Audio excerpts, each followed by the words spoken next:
Welcome back to the channel. Hopefully you're having a good morning, afternoon, evening, whenever you're watching this video. So this is going to be a how to build REM video.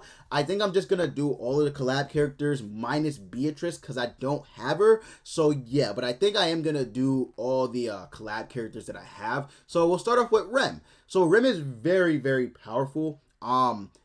She's just, I don't know, she's just an absolute powerhouse, right? The only thing about her is she's very squishy. She is actually very squishy. Now, that's kind of balanced in a way because of the fact that her attack is very high, 11k, and she's not even using her own gear set.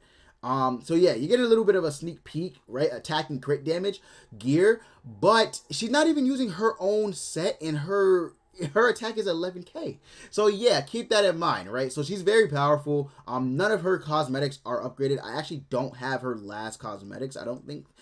So yeah, she doesn't have all of her cosmetics, and she's just very strong. I don't know what else to say. She's a very, very strong unit. But yeah, so since she has strong attack, her defense and HP are actually like abysmal. It's actually pretty bad. You see 119k HP, 7,000 defense. It's just not good, man. It's really not that good. But if we take a look at her substats, they're actually not the worst. She has very good crit resistance. 84% crit resistance is actually very high. And then crit defense being at 62.5%.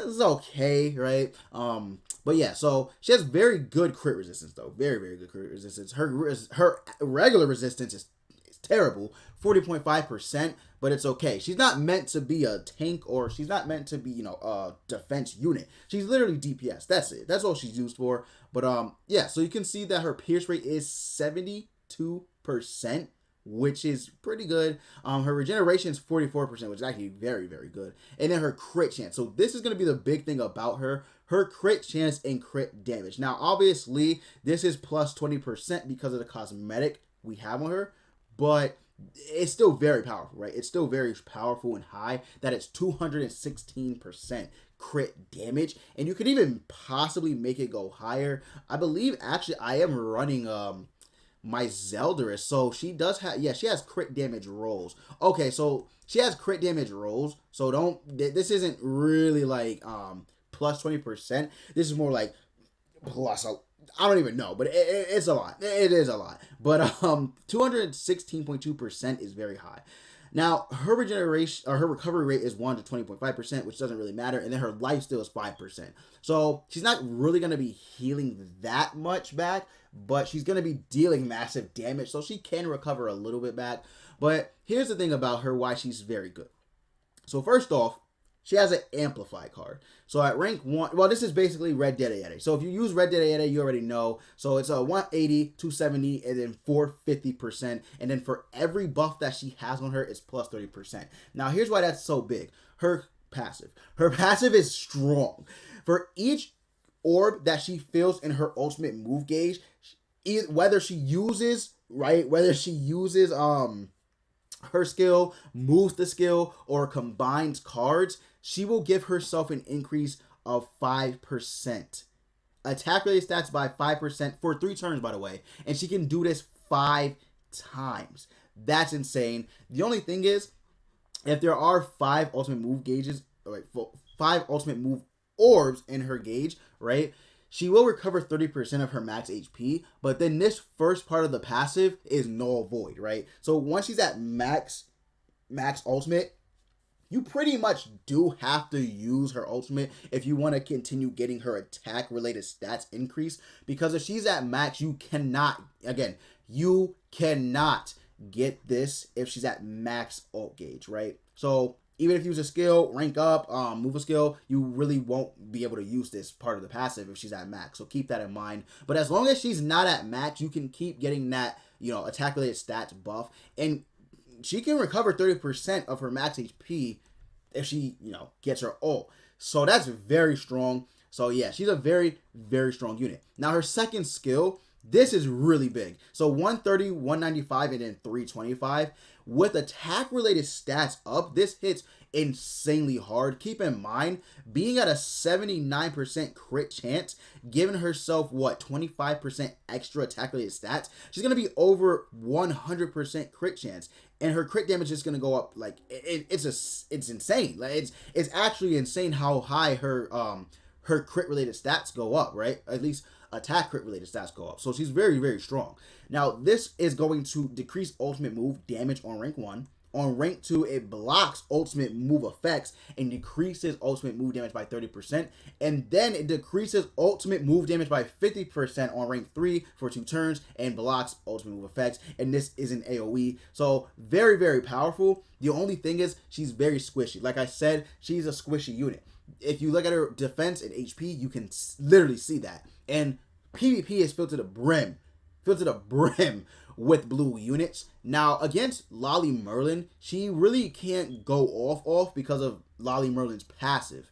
But she still can do pretty good damage against other, green units. Like, she can pretty much, like, one-shot them or damn near close to one-shot them, right? A majority of the time, she is one-shotting green units. Keep that in mind, right? So Assault Mode gets just destroyed. Estarossa gets destroyed. If you're using Green Droll or Green Gother, they're getting destroyed, right? It doesn't matter. She's just that powerful. Even with Green Droll's resistance and his commandment resistance buff, she's still just hitting like insanely hard. It's crazy. It's actually crazy.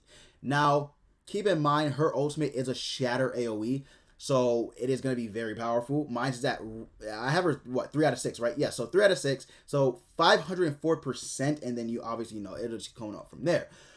Hitting that, oh my god, when you hit that ultimate move and it just destroys the enemy team, man, I don't know, man. She's just very, very good. She is still susceptible to stuns, freeze, petrify, all that good stuff. She gets absolutely obliterated by the one Escanor. Like, it's not even a competition, right? She absolutely gets obliterated by him. So the main thing about her is that you do want to run her with like Green Deanne, because Green Deanne can take the hits from the one Escanor while she is building up her passive. And then once you get her full passive, you just go ham. Like, you literally just go ham. It's insane.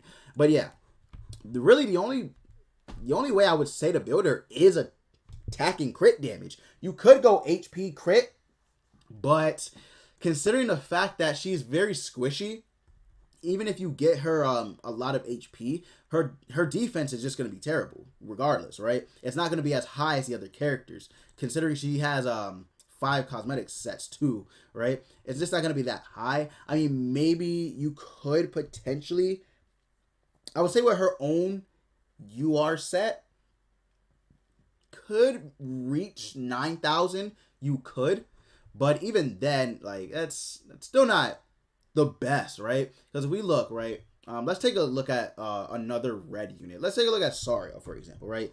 Sario has 8,213 defense. Now, I do have his rolls pretty damn good. I'm not going to lie, right? I do have his own UR set on him. So his defense rolls are good, but this is at 12.1%.